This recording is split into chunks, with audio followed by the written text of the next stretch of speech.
Welcome back to Top Gear's Boss Level.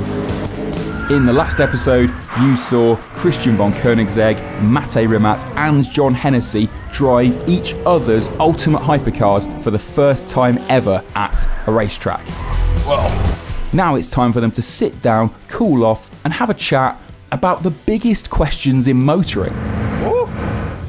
Well, gentlemen, you've had time to collect your thoughts after earlier, so have you ever done anything like that before, driving each other's cars? No. I think it's the first time for me. It's very cool. Well, you've driven a Regera. Yeah, quite a while ago, early prototype. Very early prototype. But you know, when we said it last year that we will do this, I was like, amazing, but I'm skeptic that we'll actually manage to do it. And so, incredible. Thank you for organizing it. Absolutely. Thank you for all taking part. This doesn't happen without you. And thank you particularly for not burying anything in the wall. Well, that's a challenge. You have these amazing cars, and to come out with a track that I'm not familiar with that has a lot of blind turns with the sun straight in your eyes was a bit intimidating. So nobody wanted to shun anybody's car, but it was a joy to get to experience both of your. Not enough laps. Yeah, not enough laps. Yeah, so that's true. Just you got into it. It was Bosses 3.0. We're going to a runway. Oh, okay. When the sun's not in our eyes. Somewhere far away without noise limits, I think. I think everyone would love to hear the details of what you thought about the cars. So, Mate, I'm going to start with you because when you were last on Top Gear's meeting of the hypercar minds, you said that an electric hypercar ruins you, it spoils you because of its response and it's so far beyond what you're used to. It kind of ruins everything else for you. Like everything else feels really slow after that. Having driven these cars today, do you still feel that way? Yeah, it's totally different. And it was really good for me to, after I have driven the other cars, to jump back in the Nevera to compare, and it's totally different. So, I mean, there's pros and cons to each, right? In Nevera, you jump in and immediately you can, use the performance, and you just go flat out, and it's easier and more approachable to have the performance. With the combustion engines, you have to learn more about what the car is doing, and especially with turbocharged engines, you have to understand how it builds up boost. And I mean, the cars are so different. It was such an experience to test them back to back. And I mean, we are so lucky here today because no one in the world has done this. Right, it's true. Yeah. Because you might test one car and then months later you test another one, but when you do it back to back, it's incredible. You still have all the feelings from the other car just moments ago. So I was driving the F5 first, and that's as I said, a huge engine in a very nimble, go-kart style of chassis car. So the engine is absolutely dominating, and it has this pressure build up, the big boost coming. So that's something I needed to get used to a bit. So just after the 3 laps, I was just about getting used to the car, so to push it a bit more. But it's really a monster, and especially when you stand still, the whole car is rocking by the engine just being, engine just being idle. That's funny. And then the Jesko, what totally surprised me, when I get in a car, I usually turn off traction control, put in the manual, and just drive in manual. And with the Jesko, I did that immediately and turned off this thing that's auto shift. Auto shifting at rev limit. Yeah, I don't need that. And then 3 seconds later, I was in the rev limiter. I'm oh, I'm going to damage the car or something, and shift up. Sorry, won't happen again. And then a second after, I was in the rev limiter again, because of the 9 gears. They're short. They're super short. It's too fast for your brain. Maybe when you have used it. When you get used to it, yeah, you need to do really this. Rapid fire. Yeah, like a shifter cart. So I had to turn it back on because it was just too much to cope with. New track, new car, sun in your eyes. Sun in your eyes. I couldn't handle it. So I was it's like in a game where you go from the hard setting to a little bit less, to medium setting. With that, so with that it was easier to drive, and the engine and gearbox were just rapid fire and bang, bang, bang, bang, bang. That was really incredible. Yeah, we were all pretty impressed by your pit exit in the Jesko. You were straight up to high revs. That was there was no getting used to the car there. That was impressive. I want to move to Christian. No stranger to ultimate twin turbo V8. So did you immediately feel comfortable straight away in the Hennessy? I think I did. I mean, what surprised me was, of course, that I wasn't told before there was no brake booster, so I had to get used to that. That was like the big surprise. Otherwise, I felt at home in the car. It's yeah, easy to drive, I would say, and it didn't feel overpowered. It felt powerful, but not overpowered. Predictable, stiff. So nice steering. Of course, the AMT is a bit like our earlier cars, a little bit more old school shifting, which is fun. You get this extra surge every time you shift, which is cool. So yeah, but it was good. But it took some getting used to with the brake. But when you get used to it, of course, you have this very good control over it because you have no filter. Sure. You just need to push harder, and you just need to get used to that. But very exciting, and not intimidating. I thought it would be intimidating, but I didn't feel intimidated by it. It felt you didn't have enough room to really get it to intimidation mode. But no, but I pushed full on some sections with kind of not only in this exact straight line. Was nice and predictable. So the way that thing was idling, like a kind of top fuel dragster at low revs, you did well not to be intimidated by it, and then you went from that to a completely silent car. Yeah, and I've been driving electric cars daily for the last, I don't know, 12 years. I got my first Tesla in 11 or 12 or something, very early, like the first one in Sweden of the Model S, and then I moved up eventually to the Plaid and these cars, and of course it's still a big difference. Plaid is quite fast.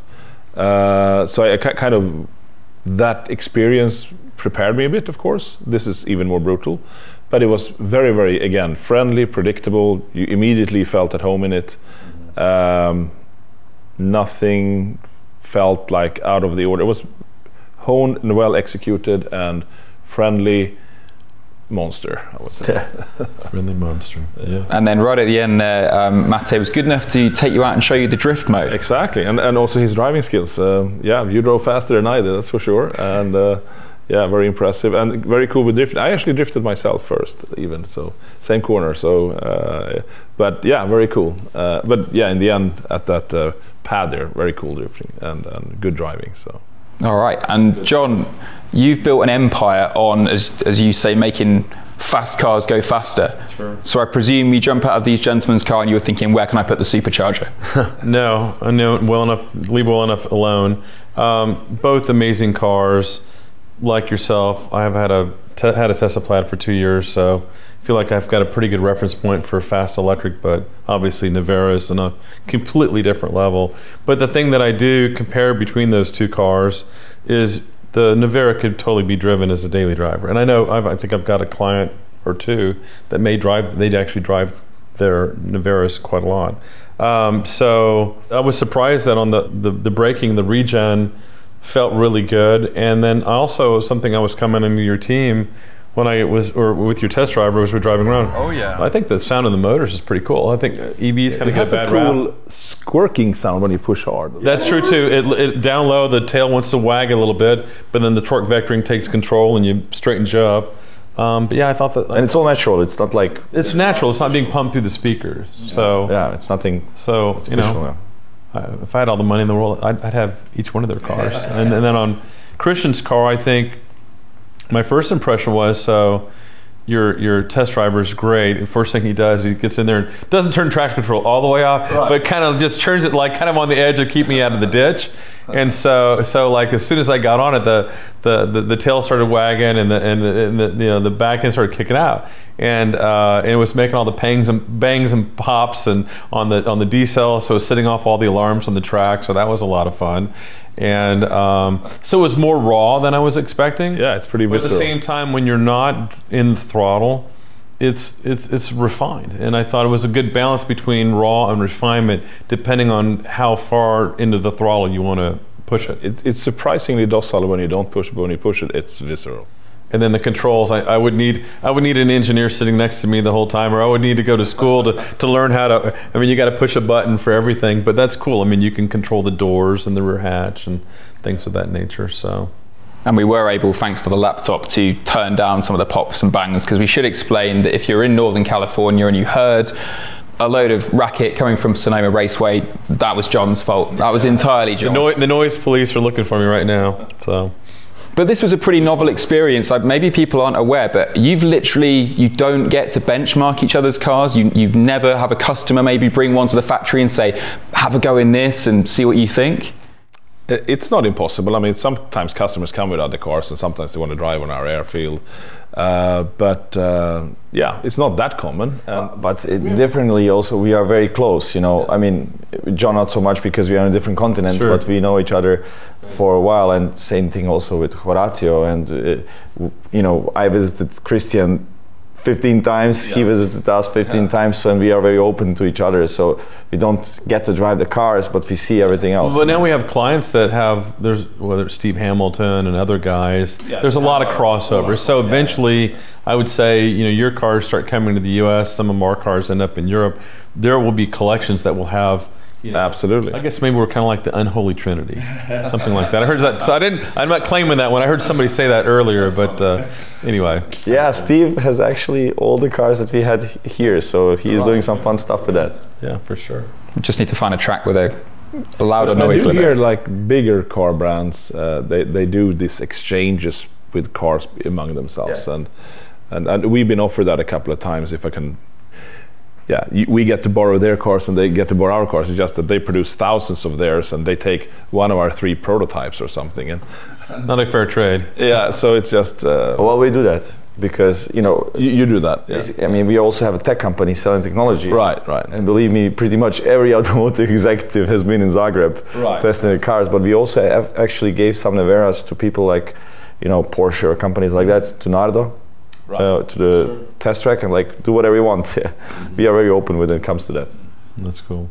Well, I'm so glad that you've got to sample these cars, albeit shortly. I'm very sorry that the Bugatti didn't get to be quite as involved as we would have liked, but unfortunately there's the noise limits just getting in the way there. But it's kind of a great endorsement perhaps for the electric hypercar, that was the one that was allowed to be kept running the longest, so an advantage. Welcome to California. So I want to jump onto some wider topics. These are things that people have commented on in Top Gear YouTube videos, and I thought who better to put these topics to, and you guys can have at it. We'll start off with something nice and gentle just to bed you in. Electric hypercars. Okay. What are your customers telling you about the sorts of cars that they want from you, that they want you to make? And is it possible that the electric supercars honeymoon period is already over? Who starts? Yeah, who starts? I mean, I think you should start because yeah, for sure. I wish that people had the opportunity to experience what I experienced today here with these different cars. I was actually, you know, getting back in the Nevera, I was like, man, you know, this is an awesome car. Like even here on the track with these other cars, like I wish other people would have experienced that and give their verdict, because I'm of course biased. It's actually like giving you such a different experience, and it's really brutal on track, and like gives you stuff that other cars can't. But not just because, that's what I'm always saying, like it's not enough to make just an electric car, it has to do other things. And what we are doing, for example, at 4Motors, we invest a lot in torque vectoring. We do that for a long time, you know, and with the flick of a switch the car is completely different. So in track mode, you know, you are super like neutral, you don't have oversteer, you don't have understeer, the car is still playful. Click, boom, you have a drift machine, a drift monster, and you can confidently drift a little bit away from a wall, you know.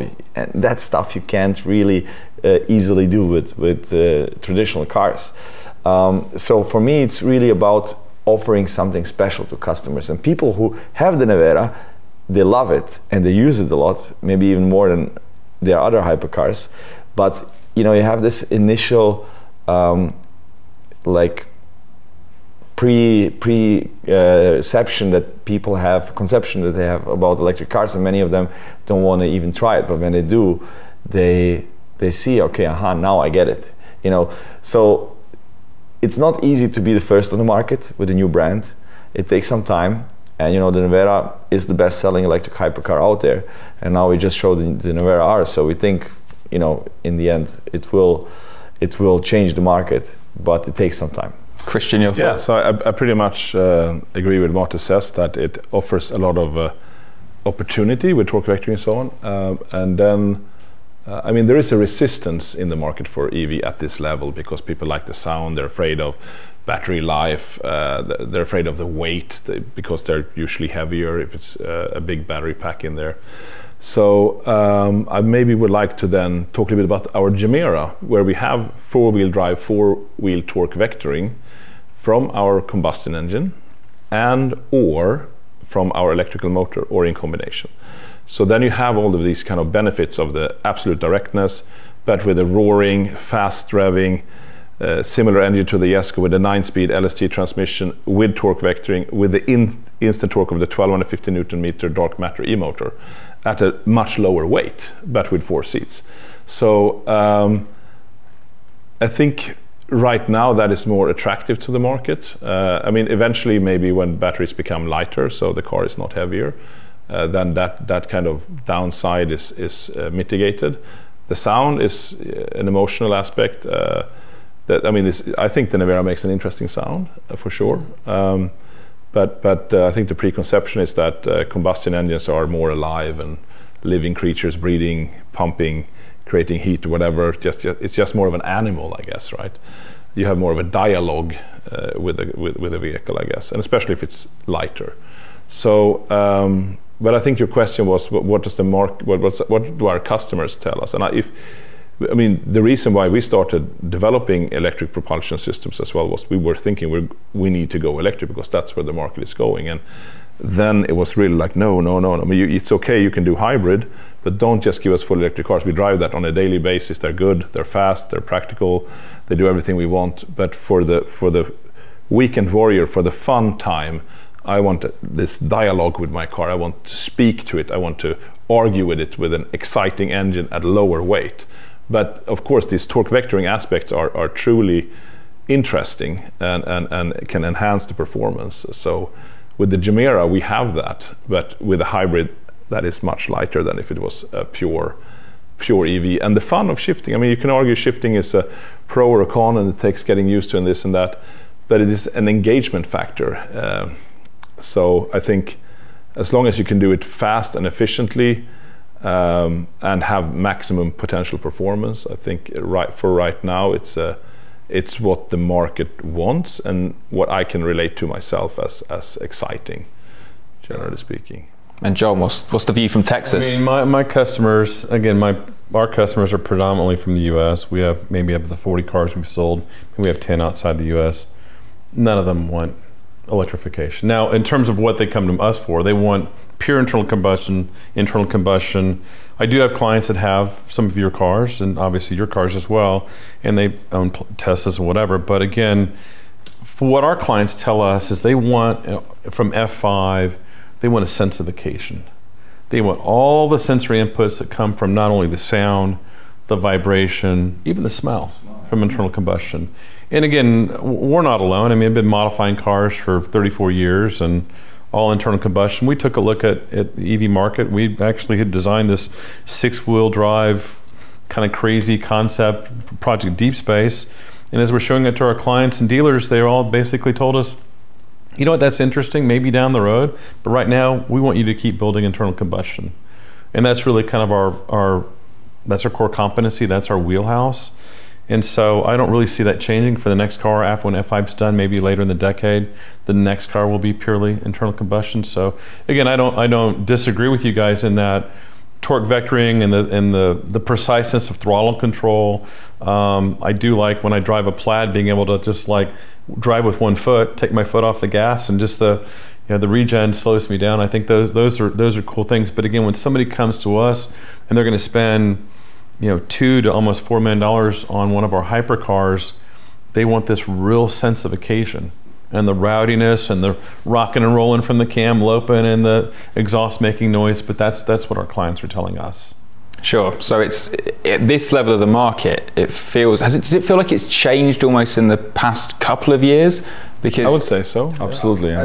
It just switched pretty much. Yeah, I think in mainstream cars, there's been perhaps more opposition to EVs than there was maybe 2 or 3 years ago. I remember the Quail 4 years ago, and I think I told you the other week, Mate came to me and said, "Christian, you're the last person that believes in the combustion engine." And 4 years later he's making V16s. I remember that well. Unexpected. Yeah, exactly. It was funny. And I think, I mean, the environmental aspect is something I care about a lot, and I think that's what also brought you into EV originally. So if you can run your car on some kind of renewable fuel, I mean, there are various kinds and better or worse ones, and combine it with some kind of small battery hybrids, you can regenerate your energy instead of just breaking it away with heat. I think a lightweight hybrid with a small battery pack running on renewable fuel is much better from a CO2 output perspective than a big battery pack sports car that's not being driven many miles, because it takes so many miles to recuperate the raw material you take out of the ground. And also it takes away the fear of having to replace a battery that, if it's a small one, it probably feels less fearsome than if it's a big one. And of course, as normal cars go more and more electric, there is less need for the other cars left for liquid fuel, so the renewable fuel source becomes more, well, less restricted and more abundant than when everyone is needing to use it. So I think there's a huge opportunity to start shifting in more. Instead of E10, you go E20, E30, and you can blend in butanol and other e-fuels, and maybe go for kind of 50-50, so you kind of, for the normal fleet of cars, you can use the pump stations to improve drastically in parallel to electrification, and also because of electrification, because you need less of it. And then for sports cars that are not more driven on a weekend basis or a monthly basis or whatever it is, you actually have, you get to have the cake and eat it. A lighter car with the sound, with less CO2 output than a pure, fully big battery pack electric that is not driven enough. But in the end, I think we are all about making something special and pushing the limits, right? So each one of us pushes the limit in a certain direction. And, you know, like, we don't have Horatio here, but, you know, he's all about art and like details in the car. So on, Christian is about crazy inventions and making them happen. John is about big engines and, you know, raw power. The driving experience. That's what we're about, the driving experience. And driving experience. So, you know, we have push the limits when it comes to electrification, and I think that's interesting that we, you know, all push in a direction and see where it goes, you know. You know, our customers don't have one car. As John said, like, there's many of his customers who have an Evera, vice versa also, and many of our Bugatti customers have a Koenigsegg as well, and there's actually some who have all of our cars. So, you know, we offer them different experiences and different products, but that also then impacts maybe the wider industry, because stuff like what Christian is doing with free valve, or what we are doing with our batteries and stuff like that, it also ends up in the wider market. So I think it's exciting, and we should all keep pushing in our own directions. And, you know, there is enough market and enough appetite for it. Luckily, you know, there are customers who like what we do as well, and they are ready to pay a lot of money so that we can do these exciting things. Absolutely. If there's space for all of them, then long may it continue. We're going to change topic now, and we're going to talk about records. Because sitting around the table here, we have many record breakers. John Hennessy, currently the standing half mile record holder, and Koenigsegg just yesterday the Laguna Seca lap record, and Koenigsegg and Rimac have been trading 0 to 400 Ks to 0 record back and forth. But there's one missing. We haven't seen any of your latest models go for a VMAX run. So when are we going to see a new top speed K? I'm waiting for Christian to get finished tire development for us. And I'm waiting for Bugatti to finish tire development for us. Yeah. We all run on Michelin. Yeah. So I don't know who should start. But I guess the big number that needs to fall is 500 kilometers per hour. 500K, baby. 300 miles per hour fell. And I think, in one direction, I think all of the 3 cars can do it. Yeah, it's just a matter of when and where. Yeah. I mean, we have the aero. We've tested that. We have tested in our 4-wheel dyno, full aero load and everything, that the powertrain can push beyond 500. It's down to having the tire, and of course Bugatti has proven How fast did you drive with the what was called the 300? That was 490 kilometers per hour. 490, yeah, so not 304.77. But yeah, it's about having the approval for the tire at the moment to be able to plan the attempt. To make it safe. Sure, but for you, does it have to be a completely homologated, ready for a customer to buy tire, or if there was like a one-off set created, would you go for it? Well, that's what we did before. I mean, the car that we took the record, the 477, 277.9 miles per hour, or 400, what was it, 447 kilometers per hour. It was on a normal road tire. It was on a customer car with his normal road tire. So we felt that was a good statement. I think if it's only a tire for record breaking, it's less exciting because then the customers can't really buy the whole package, right? But you can't actually do that, because when you do a tire, there's a certain investment behind, and when you can spread that investment amongst, I don't know, hundreds of cars that you will make, or however many cars you make, then you can justify it. But you would need to invest the same amount of money if you just make a one-off tire. So that doesn't work. So you have to actually use the same tire that you would use for the customer. Economics force you to do it. Sure. I mean, John, I'm sure you're champing at the bit for this. Where's Hennessy come into the picture on top speed? For us, it's we believe the Michelin Cup 2 R tires capable of running the speeds. Every car has different download parameter, downforce parameters, and load sensitivity. We're probably going to do a test with Michelin. I think you've done this before on their aircraft. Sure. Tire dyno, where they can spin the tires up to 300 miles an hour. For us, really, it's more a matter of where's the venue. So basically, you've got the choice of a runway. Runway is just basically very short, so you'd have to have a very hard launch, very hard acceleration, get up to the speed, and then get on the brakes before you run out of runway. Okay. So even if one of our cars could hit 300 or 500K on a runway, that's not going to be the VMAX. No, not even close, right? So then we're relegated to a highway, which you did successfully, but I think it's just dangerous as you know what, and it's super narrow, and you got cables down the middle of that thing, and you got animals. You could have a deer decides to cross the road when you're going 280 miles an hour. So I think for us, we want to do it on a runway. Well, the longest runway is the NASA Kennedy Space Center. 3.2 miles. Yeah, it's very, very, very, very. It's it's not.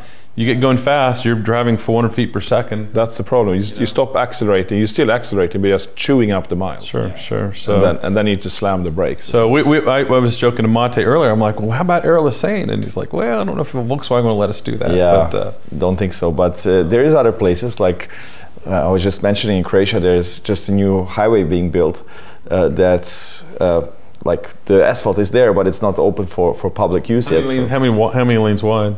Well, 3 lanes wide. Okay. 3 lanes wide. Well, that might be okay. Or I'm sure some countries like Saudi Arabia or Dubai would be happy to, they have lots of like straight roads. Texas, we're actually that's another possibility, is where we've done some project with the state of Texas where they've let us test on new highways. But again, it's kind of the aspect of not being able to control animals, and I've hit birds going almost 200 miles per hour, and so it's kind of there's a risk versus reward. Sure, there's a reward of the bragging right that goes with that, but I think at the end of the day, I think most of my clients have bought our car not based upon, so it'd be cool for them to be able to brag about it, but it's just something that we have to be, our company, and I'm sure you guys, we have to be super careful about how we approach it, whether it's the tire or the venue. Yeah. So yeah, there's big bragging rights if somebody gets that, and again, Bugatti went the 304 in one direction. A 2-way average would be nice, which you guys have done. I've got to bust your balls a little bit, Mate. But no, at the end of the day, I mean, huge respect. I mean, the first car over 300, I mean, that's a big deal. For the first car to go over 300 miles per hour 2-way average is a big deal. For one of those cars, if you can hit 500K in one direction, is even bigger. Yeah, so, sure. But we didn't build our businesses by sitting back and not taking risk and not pushing the boundaries. Exactly. So that's part of our DNA for our company. That's what we do, And look, in the process of doing this, our team becomes better, car becomes better. Sure. And it's part of the provenance and the history behind the car that the customers love. The customers are not necessarily going to try to go out and replicate that, but they sure want to brag to their mates that, you know, the car did that. Sure. I'm kind of surprised one of your customers hasn't just volunteered to build you like a 10-mile straight so you can settle this once and for all. But maybe someone out there will try that. If top speed was to stop being the ultimate currency of the hypercar, then what for you would be the most glamorous must-have record? I think that, yeah, the top speed, I mean, we all have cars right now that potentially can do the 500 mark, right? So that's interesting, and I know your predecessors Bugatti said they wouldn't chase it. You might chase it, so that's cool. I think we will try to do it with Absolute if we get the tire and the venue, but we will not. We've always said that will be the fastest car we ever made, because we need longer gear ratio. We need everything to do that, which sort of compromises a bit what you can do otherwise with the car. You can have less kind of maybe ultimate downforce due to what you need to create in drag. So to me, it's more about overall performance and maximum emotional connectedness to the car. And now we have with the CC850, we have this unusual manual automatic even with paddle shift combination, where you can choose to engage with the car in so many different ways.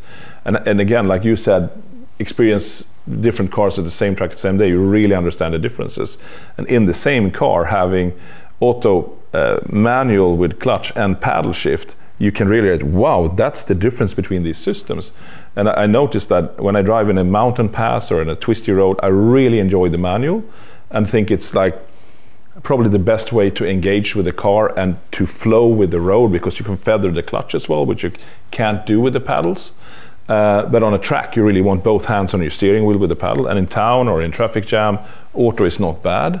But I think the manual aspect of it, where the car becomes your exoskeleton, it's not better or worse than you are as a driver. It's not about the ultimate performance, it's about what can you do to the car and what can it give you back, and how can it learn you to become a better, more engaged driver with huge performance on top and huge excitement, of course, and design and features that make it stand out from normal cars. But just that, the way I've started categorizing that exoskeleton feature, that you become one with the car, it's an extension of who you are. I think that's what we're going to follow on that, and I would agree with in terms of, like, again, there's bragging rights, whether it's a lap record, whether it's 0 to 400K, standing mile, 0 to 60. There's all kinds of, you guys own almost all the records, right? But again, at the end of the day, like you just said, our clients, they tell us the driving experience, the engagement with the car. And so years ago, when kind of F5 was still on the drawing board, we thought, well, should we do a manual, not do a manual? Again, paddle shift, we delivered 24 cars. Well, we just announced our clients last week at Pebble Beach that we're going to offer 12 manual, Venom F5 manual, true manual. So again, you've got this cool technology. We're old school, so when you push the clutch in, it's got a cable going back to the clutch and the gearbox. So if you want to slip the clutch or whatever. So I think all those cars will be sold in the next few days. So when we told our clients, they were just like, are you going to detune it? I'm like, no, full 1,800 horsepower. Now we don't give you 1,800 horsepower in first gear.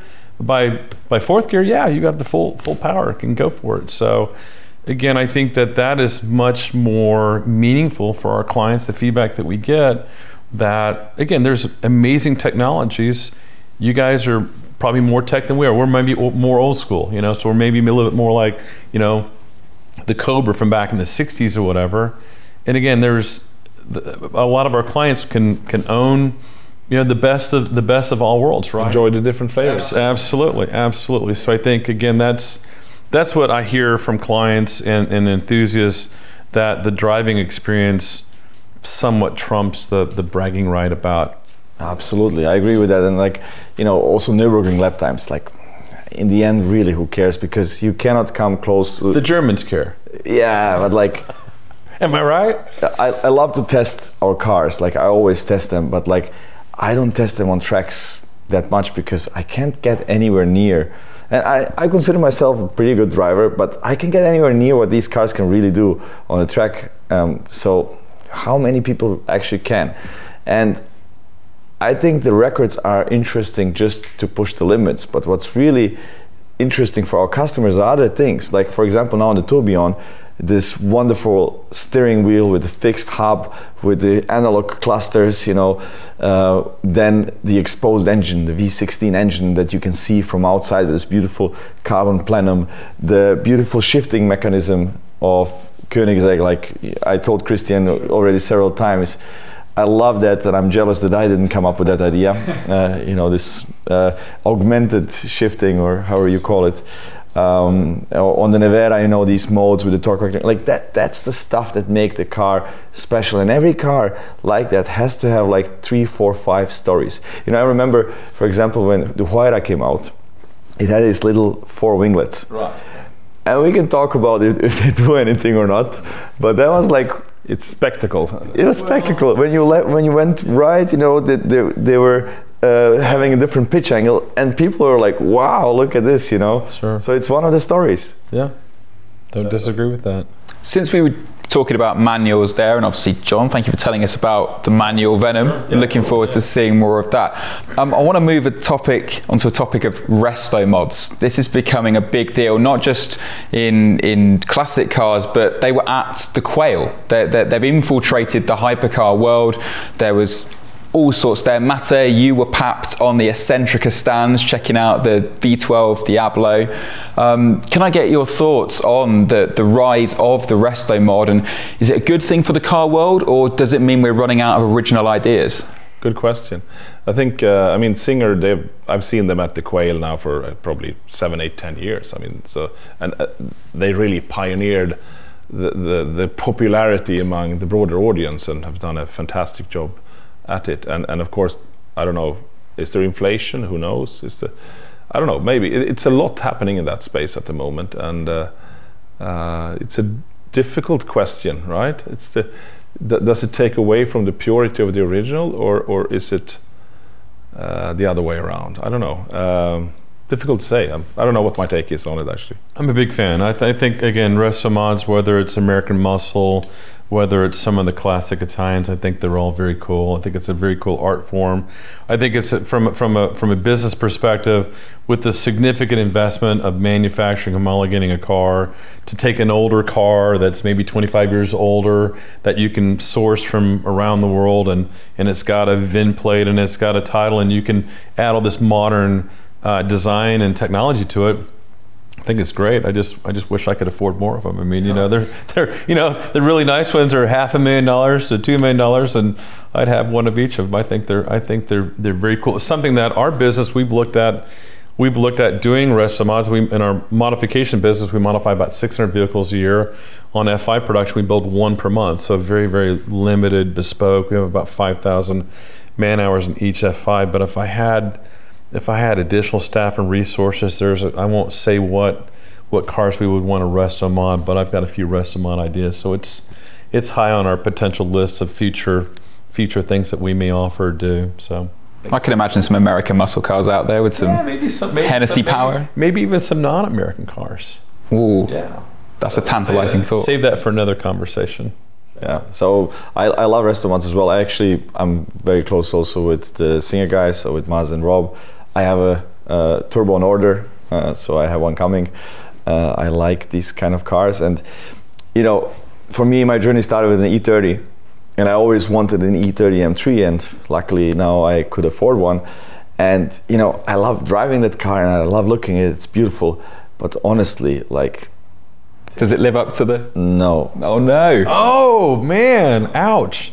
Sorry, Rob. Well, I love to drive it, but like just because it's this E30, but the driving experience. Oh, I thought you were talking about the Singer. Okay, you're talking about the E30. Okay. Yeah, E30, not Singer. Yeah, E30, because like the steering, the brakes, engine performance, everything is like on a totally different level. Like even the most basic cars today are better at steering or braking or even acceleration at that thing, you know. And I would love to have a E30 with like a like that's one project I want to do one day. I actually want to do a resto mod of E30, like with a V10.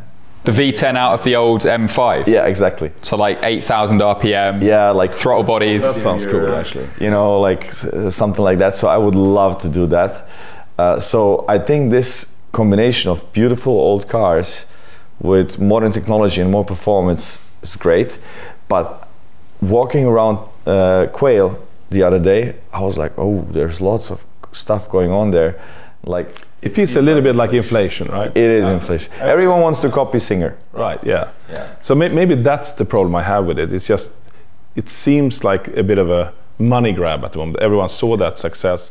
Well, certainly in the Porsche space, there's so many companies that are all doing. But it doesn't mean it's a bad idea. Right. But everyone should try to execute at that really high level, I think. But there is lots of passion behind it. I was talking to this guy who was doing the Diablo and also the Porsche, the front engine one. I always forget the 928. Yeah. So they're really passionate. They love it. They do it because they love it, and they put their own money into it. And you see these guys that are doing the resto mod on the Range Rover, so it doesn't have to be a performance car. Exactly. It goes back to the nostalgia of my dad had this or my grandfather had that. But I think it shows the lack of desirability within modern car space.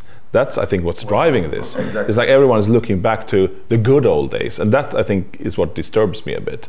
That we should be able to create that feeling and emotion with who we are today and what we do today, and it just seems to be lacking somehow, given that all of that needs to happen. You can't do everything. Like if you look at these cars from before, they're so much smaller, but not just because you can make a smaller modern car.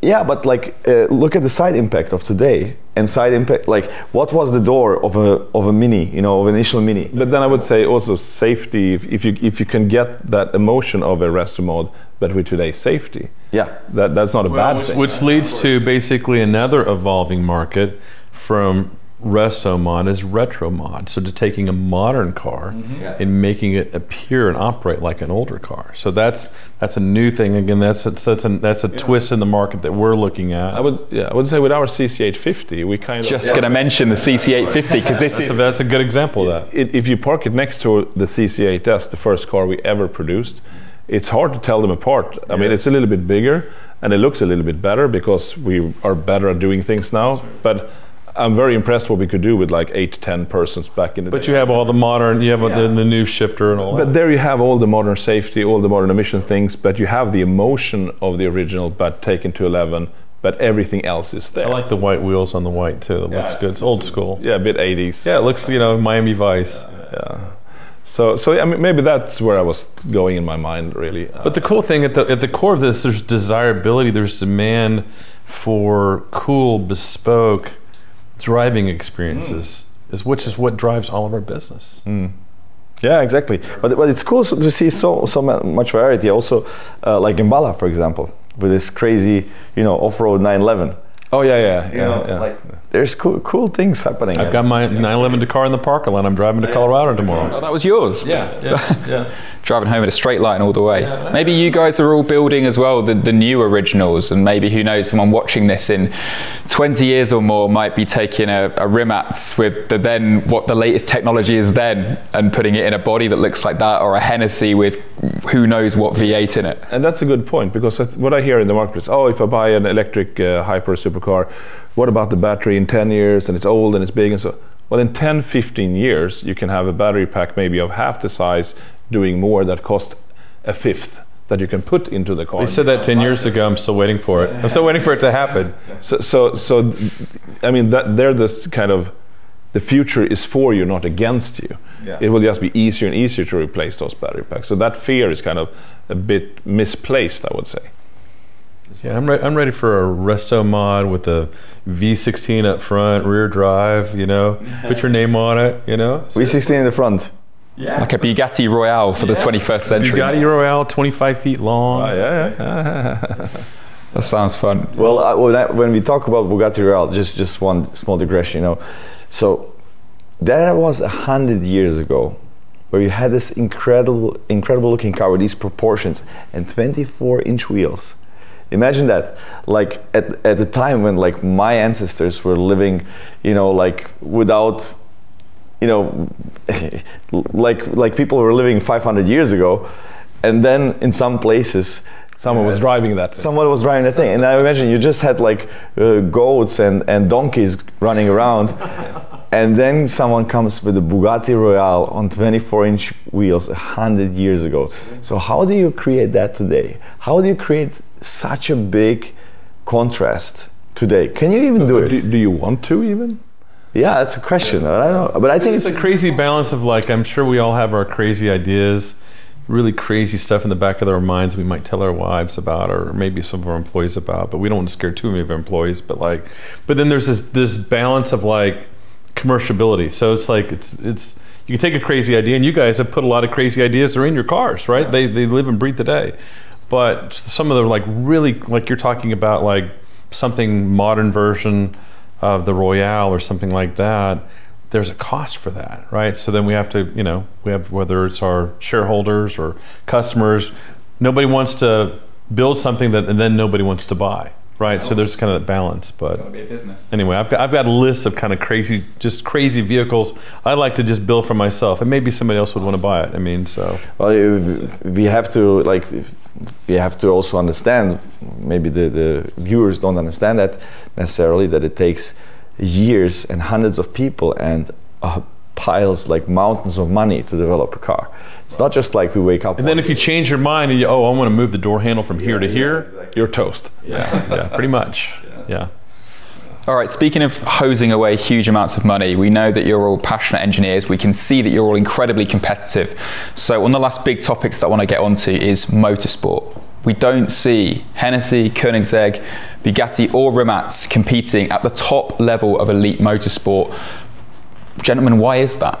We talked about that earlier, and I think something that Mate said that totally resonated with me was the fact that there's too many rules in motorsports, right? So again, if we want to, like you're talking about building this crazy single-seater, would you say that you think that thing could run the Nordschleife in 4.5 minutes or something like that? Whoa, I was not here for this conversation. What's this? You can tell that story. Well, it will be very fast. It will be, we want to build a car. So first of all, why not racing? So everyone is asking me that because my background was racing, and for me racing was always like war for cars, because in war you develop technologies in fast cycles, and that's what racing for me is about.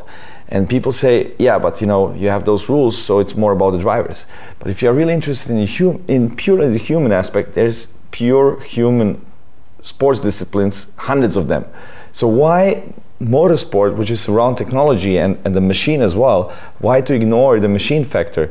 And motorsport existed to develop new technologies, to compete against each other, and then trickle down to the road, to have some relevance. Today it doesn't have any relevance. It's just about the rules, and it's more of a lawyer's game of how you get around the rules. It's a balance of performance that you're referring to, that everyone is bogged down to the lowest common denominator. Yeah. And that's the really annoying part. And I think when I started Koenigsegg, I built the first CC8S according to the GT1 regulation, in width, cockpit area, everything, with the ambition of going GT1 racing. And that regulation was you were not allowed to be over 1,100 kilos, and depending on your engine type, you got a certain size of restrictor to limit you to not have much more than 600 horsepower. Everything else you could be very freely inventive about in competing with technology. And if you won, you were not bogged down by weight or other kind of balanced performance, as long as you had your correct restrictor for your engine. So which motorsport today has torque vectoring, active aerodynamics, active suspension, or even stuff like active camber? Right. None. So let's start our own racing series. Yeah. I mean, there's such an opportunity, I think, for a new way of thinking about racing with much more freedom. You can put up boundaries, which makes it not go dangerously crazy, but then a completely different level of freedom. And for example, let's say there is a team or a car model that is wildly faster than all the others. Maybe it could be okay to be bogged down by some kind of restriction if you, for example, have lamps on the car. And each lamp means like 20 kilos of extra weight. So you see this super fast car with 4 red lamps on it, oh crap, that car has like 80 kilos of extra weight because it won too much and it's still winning. Then you kind of show your technology, it's visible that you are beating everyone with your one hand behind your back. There's a lot of politics, there's a lot of sandbagging, there's a lot of in racing. But that, even with that being said, me personally, I would still like to build a car that could compete at Le Mans at some point. Right. So that's what we would like to do. That's not F5. It's maybe the next car, but I think there's still something romantic and special about Le Mans. And I don't disagree with anything you guys have said, but I do feel like in some forms of racing, yeah, there's the politics and there's the BOP and there's all that, but there's still something cool about, I mean, if you win Le Mans, I think that's really, really cool. But even just to compete at Le Mans, would think would be really, really cool. Yeah. So when you see the likes of Aston Martin, Lamborghini now all returning to Le Mans, or going for the first time, is that kind of tugging at the heartstrings for you? You know, yes. I mean, but at the same time, I don't have the thought about showing up and being the overall winner. But I think just to be able to build a car that fits within the rules and competes and completes the full 24 hours. I mean, I think this hypercar regulation, I mean, hypercars is supposedly what we're doing. Even I don't like the term very much. It doesn't really represent the cars that we build. But those I mean, they're racing prototypes. I have a hard time relating to them. They hardly look like a car to me. I would like to have something that looks like something you can buy. Or GTD, GT class. That is based on that races, and there's like direct connection of evolution and development between the two, and if someone likes it, they can kind of buy it and drive. Right. Well, you see, like the Ford Mustang, the GT3 that races at Le Mans is very closely related to the red car. And that was GT racing back in the day. I mean, the top in the 60s and 50s, that's how it worked. It's a more traditional way, which I can relate much more to. But there's nothing at the most extreme version of road cars anymore, which is sad, basically. Okay, hopefully someone watching this can sort out Le Mans, Daytona, whatever it is, and change endurance racing for the better. All right, we're going to round off with one kind of quick fire lightning round, just to end on a positive note. Having driven all three of, or each of the others' cars today, could you just identify one element that impressed you so much you would like to take it home with you tonight and install it on one of your cars in the future? What would it be that really stood out for you? Quick, daily drivability, balance of aggression with drivability. Yeah, so I think just the ease of usability in the Nevera and the accessibility of the power is just truly amazing. How accessible it is and easy to use, so for sure. And of course, just the rawness of the experience and the visceralness of the F5 was amazing. It makes your blood boil, basically. It was very, very exciting. And I think we have a lot of that, of course, as well. But of course you do. But it's definitely inspirational. We definitely share that in common, for sure. Yeah. For me, like the most interesting thing, or most memorable for me, was this idling when the car rocks. That makes your eyes water. No, it's like you know, there is an animal behind you. It's crazy. So that's from the Venom, and from the Jesko, just the gearbox. And actually, I have to say, when we started to develop the Tourbillon, I went to Christian and we were looking at using the gearbox for the Tourbillon. You know, we have this openness. You know, we did the battery for the Regera, and I'm happy also to use some stuff from Christian. Why not? So he knew from the beginning what I actually want to do with the Tourbillon. So it wasn't like you know, we were hiding something from each other. So maybe one day we will use the gearbox somewhere. Would be cool. Yeah. So we had Bugatti Rimats. One day we could have Bugatti Rimats Koenigsegg. At least in pieces. Yeah. Well, gentlemen, thank you so much for your time, for your wisdom, and frankly for your bravery, letting each other go out in their cars and being good sports in all taking part. It's been phenomenally good fun and a real privilege, and I hope that everyone at home has enjoyed watching it as well, and hopefully we'll see you all again once more one day on this Top Gear Bosses 3. Yeah, the meeting of the great supercar minds. We gotta get Gordon back, and we definitely want Horatio. Yeah, for sure. All right, see you soon. Thank you.